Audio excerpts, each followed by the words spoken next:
Hey, YouTube community, it's Hannah. Hi. Today I have a bit of a ramble for you that I'm going to figure out as I go. So if you're not into that, I suggest you skip to the next video right now. Um, I think it's going to be called something like Your Life is Only as Good as the Conversations that You're Having. Um, and it's for myself a little bit of a frame, and for you as well, a little bit of a frame of the Electric Garden channel, what it is that is my goal and what it is that I'm trying to be about here. Um, I just got back from another work stint. I work 12 on 12 days on, 12 days off on the mainland, and I live in Hawaii. And for instance, and I kind of like when I get back, I sort of have to get myself reoriented to this project and what I got going on here. Um, I was like having a conversation with a coworker about my hobbies, and I brought up this channel, and he was like, "What's that about?" And I'm put in this position to try to explain what this is about. And I didn't tell the whole truth because that's hard to do. But I said I've always really loved public speaking, and I don't really have an outlet for public speaking. And that's even a little bit more odd, given that that's most people's second top fear, like right underneath death. It's like death and then like public speaking. And it's something that I crave so much, but that's not the whole of it. So in a way, this video is a little bit of like the rest of the answer to that question. Like what is this about for me, and what do I hope that it's about for anyone who's following? So without further ado, I'd like to kind of just run through really quickly what has been my relationship to the folks on YouTube, specifically like on this platform that I've followed over the years, and how that's worked for me. So a number one thing, and you already know this if you've followed me at all, I'm like a career commercial driver, and I've like done this and that and other things, but that's just holding the steering wheel and like looking at the road, and having my brain free for the most part, but not having my eyes free, not having my hands free, having my ears free has been a dominant experience in my life, for just so many hundreds of thousands of miles doing that, and in all different kinds of circumstances, all different kinds of equipment, all different kinds of industries. I've held the steering wheel like a whole lot of my life. In fact, I'm always so excited to just jump into the passenger seat and ride shotgun whenever I'm going anywhere with anybody for any reason in any vehicle, because I've done enough driving for like 3 people's lifetimes, you know what I mean? And I love driving. I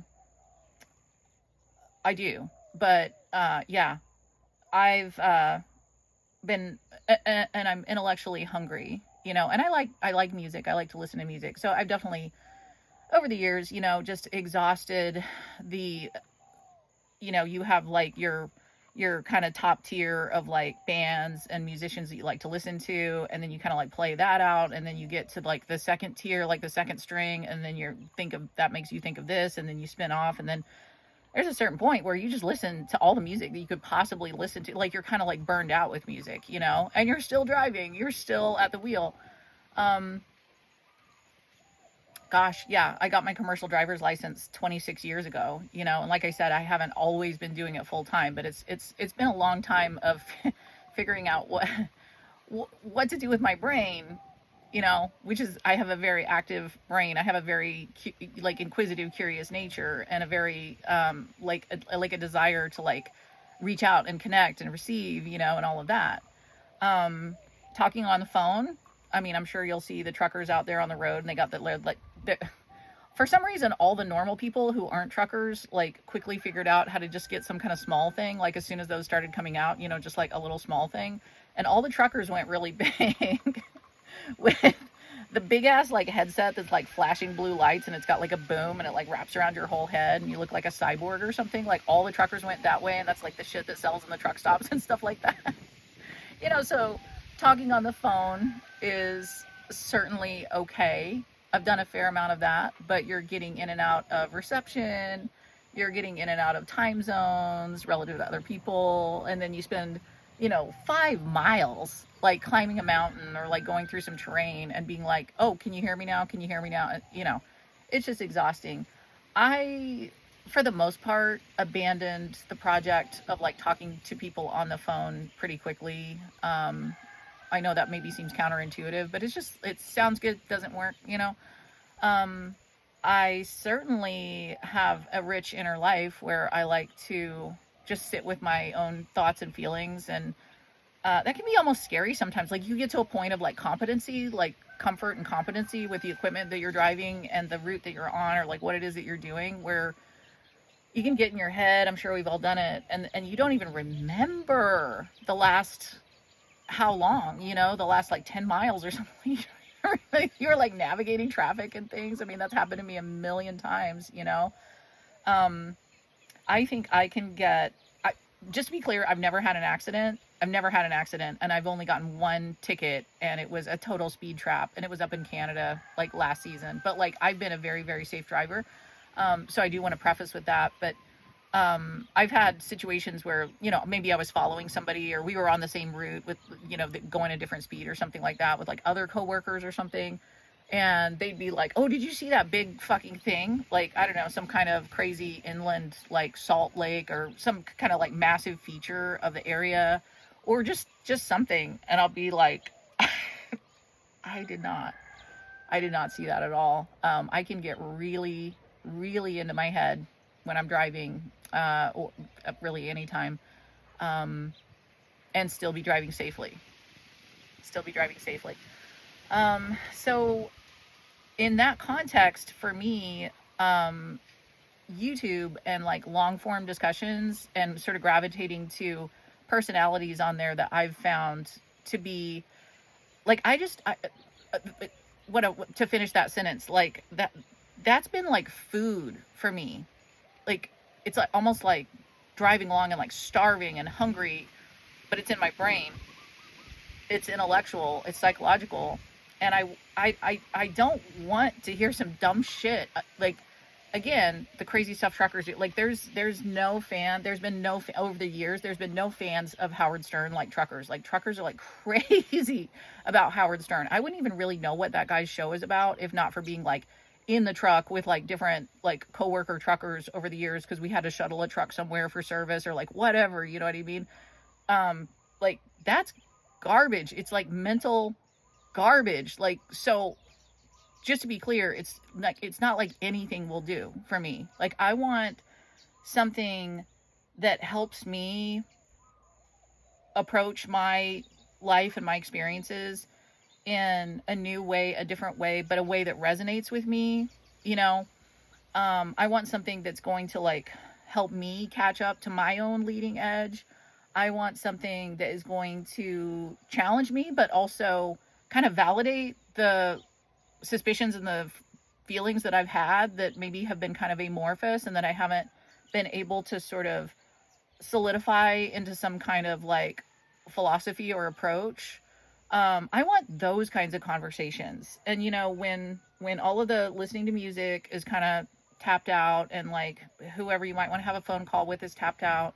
And I also really do appreciate voice messages back and forth with my friends, which I did a whole separate video about that. You know, that can get even tapped out. There's been particular people that I've driven literally hundreds of thousands of miles listening to these people on YouTube.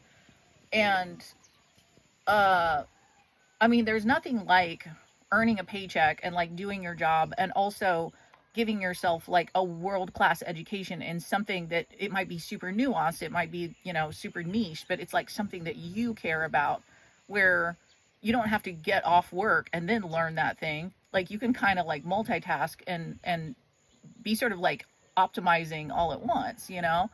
So, I'm going to say Teal Swan. I've been accused of being a fangirl for Teal Swan for sure. And you know what? I am. Like, I would have to put her a number one. And it's tough because there's been a lot of influences, but I would have to put Teal Swan in like the number one position for people that are talking about stuff that I care about in a way that I had not thought of before, and in a way that like materially helps me in my life become more of the person that I want to be and less of the person that I don't want to be, and like navigate my situations and circumstances in more effective ways. and truly like feed my intellect, really feeds me. Um, so she's fantastic. I've listened to a lot of Jordan Peterson on the road over the years. And I know already, like, you might like think like Teal Swan's over here and Jordan Peterson's over there. And this would be like two, like, this has been a thing that's come up for me a lot in my life, is that I seem to be like a lot of dichotomies, like in one person, where it wouldn't seem like if you're into this, you would be into that. And that's the kind of thing I'm talking about, where it's like, I get frustrated with these kind of like shallow ass classifications of like ideologies or of people. I think I am going to call this, your life is only as good as the conversations that you're having. And even when you're just receiving input from some kind of like influencer channel or like body of knowledge, that's, in a way, that's a conversation, because you're having that conversation in your head. And what I think might be what I hope is happening, regardless of whatever else it is that I'm focusing or talking about on any of my little, I'm like functioning a pretty low level here, right, with my little videos and doing my little thing with the electric garden. But it's like, that's what I hope is happening for you as a viewer, is that we're having a conversation, because you're feeling your own like experiences and responses relative to what it is that I'm saying. And I'm offering that relative to the experiences and things that I've been exposed to. And it's kind of just this like beautiful way, despite the fact that the world sort of separates us more than it ever has, and has kind of like deconstructed many of the ways that people came together historically in the past. And some of those I agree with, and some of those I don't. And I definitely can say that I feel we live in the loneliest time that humans have ever lived it. I think that we as a human race are lonelier than we've ever been, and we feel more isolated than we ever have. And it's ironic, but it's also kind of because of like the internet and connectivity like this, you know what I mean? So let's see, the guy who wrote, I can't remember his name, sorry, the guy who wrote Men Are From Mars, Women Are From Venus, I had a whole like went down the rabbit hole with that guy. He's got a lot of stuff on YouTube. And this was like years after that book kind of peaked and was a big deal. And I utterly rejected it at the time. I was in college, or I was in grad school or whatever. And I can thankfully say that I've never been a feminist. I've never identified as a feminist, but I was certainly like surrounded by more sort of, because college, hello, it's like complete indoctrination. And like feminism is the gateway drug for like every single other victim narrative, right? It seems so reasonable. So then you accept that, and then it's like you're already primed for like all the other ones, right? For the identity politics and all the like minutia, cutting everybody down into like this group, that group, the other group, right? And yet somehow never talking about certain kinds of other features, or characteristics or traits like IQ or something like that, right? So I can say that I have resisted feminism, even at the time. I didn't think I was a feminist even at the time. But at the time that I was hearing about that book coming out, which was a long time ago, I was surrounded enough by feminism and steeped enough in feminism that I just sort of reflexively rejected it. I wasn't interested in reading it. It sounded like a marriage manual, like how to trap a man or something, that was kind of like my impression.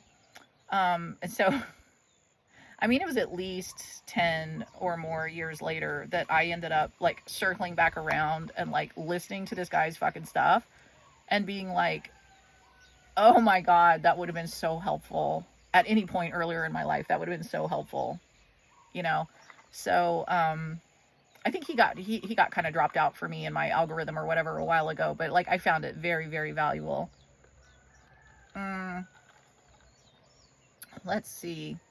It doesn't matter. I don't need to like Abraham Hicks. Okay, I will say Abraham Hicks is a big one. That's weird and off-putting for people, because it's really a lady named Esther Hicks who channels like an entity named Abraham. So right on the face of it, like 99% of people are just going to absolutely like tap out of even being interested in that. I personally feel that we're all kind of like channeling things at different times, more or less consciously. that's kind of what we do. Method acting is really kind of like about channeling. Like channeling is something that we're all kind of doing. And then you get somebody who's spent the last 40 years like channeling professionally, like up on stage and like fielding people's questions and stuff like that. And like wasn't even really interested initially in giving that shit a name, but like people demand that. So they, you know, were like, okay, how about Abraham, right? Sounds kind of like woo woo. There you go. There's a name. So Esther Hicks and her husband, Jerry, Jerry has since passed, but they have a lot of content. Esther Abraham Hicks has a lot of content on YouTube, which is like fascinating and amazing and super helpful and like very like paradigm shifting, like paradigm like broadening. Again, yeah, like I doubt that I can like feel the pushback from here from my little iPhone screen, but like it doesn't matter. Like that shit's been like very helpful to me. Very helpful. It's super easy to, you know, think the way that everybody else thinks and like interpret the world the way that everybody else does. It's really nice to have like an influence. You don't have to like have any particular set of beliefs, you know. It's kind of like AA where it's like higher power, like fucking call, you know, you don't have to call it God if you don't want to, like whatever. But like there's something that's like a hierarchy of consciousness that, you know, we can access and benefit from, and that can kind of help inform the struggles and experiences that we're having and put them into a framework that makes more sense, right? Teal Swan certainly being she's not channeling, like she's very metaphysically gifted, and owns that completely, and was raised by a fucked up satanic cult and was really super abused and tortured and pimped out like as a little kid, prostituted, abortion, like had to like escape when she was 17. Like it's a crazy story. Like she lived in like southern Idaho, and some people think that those cults like literally don't exist, and it's like they do. And she's somebody who went through the kind of things that she went through, you know, is generally going to end up like suiciding themselves or not making it through or whatever. But so super interesting story there. Okay, in, you know, the last 10 years or so, yeah, the last 10 years, really diving into like the Bitcoin content with Michael Saylor, Robert Breedlove. I've talked about that before. Arthur Hayes, like all, you know, Jack Mallers, like people in that kind of space, like the Bitcoin maxis, you know. So long story short, for me,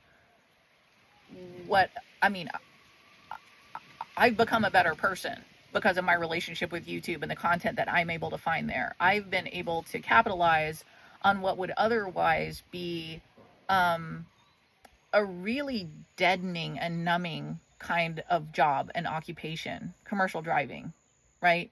Because of the internet, and because of having my ears free and a lot of my brain free, but not my eyes and not my hands, I've been able to capitalize on uncountable hours that would otherwise just be numb and deadening, and kind of get a PhD in like whatever it is that I find myself interested in, you know.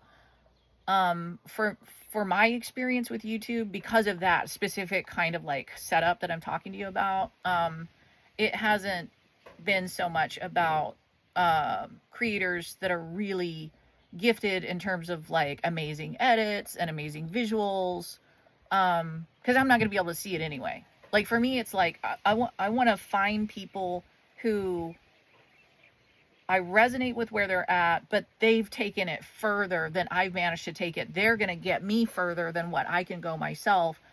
And they represent a perspective that I can kind of like get my hands wrapped around, to the point, and all of this being something that it needs to be audible, like audibly intelligible to me, because that's all I've got, right?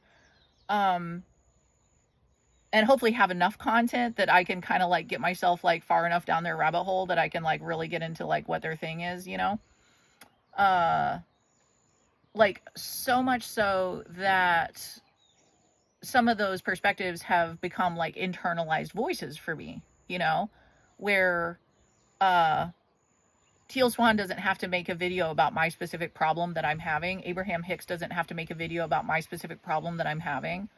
Jordan Peterson doesn't have to make a specific video about the problem I'm having. Like, I've integrated enough of their perspective and their sort of like first principles, like what the underpinnings, like what they base that on, that I can think through my own problems that I'm having from a Teal Swan perspective, from an Abraham Hicks perspective, from a Jordan Peterson perspective, you know, which benefits me in my life. It gives me more, a bigger bank account, you know, like, it gives me more tools, like more ingredients for how it is that I want to like respond to my life circumstances. So, having said all that, which may or may not have been interesting, but like, having said all that, it's unlikely, you know, for me that I would like gravitate very hard to creating content on YouTube that doesn't like, that isn't like doing the thing for other people, hopefully, that has been done for me by these kinds of content creators. Because there's all kinds of ways to create content, and there's amazing ways to like introduce so, you know, many elements to that. And I know that this is really simple. This is like free form. This is rambling. This is a discussion. This doesn't have anything interesting going on in terms of like little things happening on your screen or like cuts. You know, I've like done a couple videos where I like spliced in some like photos or videos or whatever. Like, I do know how to do it, but that hasn't been what's moved the needle for me. And that's kind of like where my interest lies, is in on my own, like really, really little small scale. Now this comes down to leadership. Like, I think that we're all in a position to exemplify leadership in our little spheres of influence, you know, in our communities, like in our spaces that we move in. Leadership along the lines of whatever it is that represents our values and whatever it is that we feel strongly about, and what the kind of like medicine that we hopefully have to offer for other people, and the ways that we would like to uplift other people. And to just, in whatever way is possible, not like wait for somebody to like hire us into a job where, you know, now that's our job, and so it's a leadership role in that sense, but like to just step into it. Like, if you have something to offer, just figure out a way to offer it. And this brings me to a quote, which unfortunately I can't remember the name of the person that said this, but it sounds really kind of bad, like die empty, die empty. That's, I want nothing more than that. The advice to die empty is to die without so many, without your love, you know, unexpressed to your loved ones. Your ideas unexpressed, your beliefs unexamined, to have fully moved, to have like lived your life as enough of a channel, you know, of like input, output, input, output, input, output, that you die empty of anything unsaid or unexpressed or unexamined or unspoken, because you said it and you expressed it and you examined it, you know. That's what I hope for myself. And to the extent that I can use YouTube as a way to like get some of my stuff out there, so that I can kind of perpetuate the conversation that I've had with these, you know, influences, and hopefully like you're having, in a sense, you know, a conversation with me right now. Like, I honestly, I wish, like, if I could just have anything, like, I wish I could just like have a conversation with everybody in the world. Like, I just love talking to people, and I love like getting that, like, that hit of like resonance, like establishing rapport with people and like hearing what the fuck they think and what they're about and stuff, you know, and sharing that too. Like, I really, really love that, which I guess is, in a way, that's why, instead of public speaking being a fear of mine, it's actually like a huge kind of unsatisfied desire of mine. I wish that I could be doing that, because it feels like a way to kind of like scale that up, you know. Also, I'm a super introvert, so I don't actually want to be around people all the time. Like, I actually, like, my social battery gets exhausted like fairly quickly. So this is like a good way for me to like, you know, manage that and navigate that. So yeah, I'm trying to die empty, and I'm trying to take a leadership role as a, you know, a thought leader on the level that I'm functioning at, which is certainly not like, I mean, if I were to compare myself, oh, shoe on head, she's another one, Jesus Christ, like, what an amazing person. I'm sure I'm forgetting so many of the amazing, like, people that I've followed and, like, gotten really good stuff from. So, sorry, but Um, yeah, if I were to compare anything that I could sit down and create with like the folks that have been influential to me, I would just like I would never get out of bed, you know. I certainly don't have anything to bring to bear like on that level, like that quality, um, that sophisticated, that polished, that mind blowing. But I do understand leadership and that is something that we can all step into at whatever level that we're functioning at. And like that's kind of I was an NCO, you know, in the guard in the military, like believe it or not, like the like that kind of thinking, you know, of just like taking care of people, um and making sure that they're taken care of and taking a leadership role and like facilitating their well-being is something that's been pretty profound for me, even though a lot of my life is not something that kind of looks like that, you know. So dying empty, taking a leadership role, um and in my own way that's available to me right now, um extending the conversation, expanding the conversation, um, enjoying the conversation on my end. I always love comments and stuff like that, um, because I we can definitely like really go for a lot of things in life. There's like a lot of things that we want, you know, or we think we want, and probably we do want them, you know, on a lot of levels. But I don't think that life feels very satisfying to us if we're not consistently involved in having great conversations with our loved ones. Because at the end of the day, at the end of every day, like that's kind of what it was about, you know. Um and so that's what this channel is about. It's not about at this level, at this point. I'm not sure, you know, how it might grow in the future, like uh having a whole lot of like polish and cuts and editing and like snappy kind of like you know, like this is what it is. I don't expect my reach to be like super broad, but it feels good to me to do this, you know. And like I said, just got back from another role at work, and so I kind of like also using this video to like get myself back in the headspace a little bit. So I think that's long enough. That's what the electric garden, that's kind of like my impetus, you know, for continuing to like put content out here. It feels really good to me, and I hope that it connects with others who it feels good to them for like the same kinds of reasons that I've benefited, you know, like in this flow uh of wonderful influences that help us keep up with our own leading edge and kind of get where we're going, you know, and to keep having great conversations. So that's it.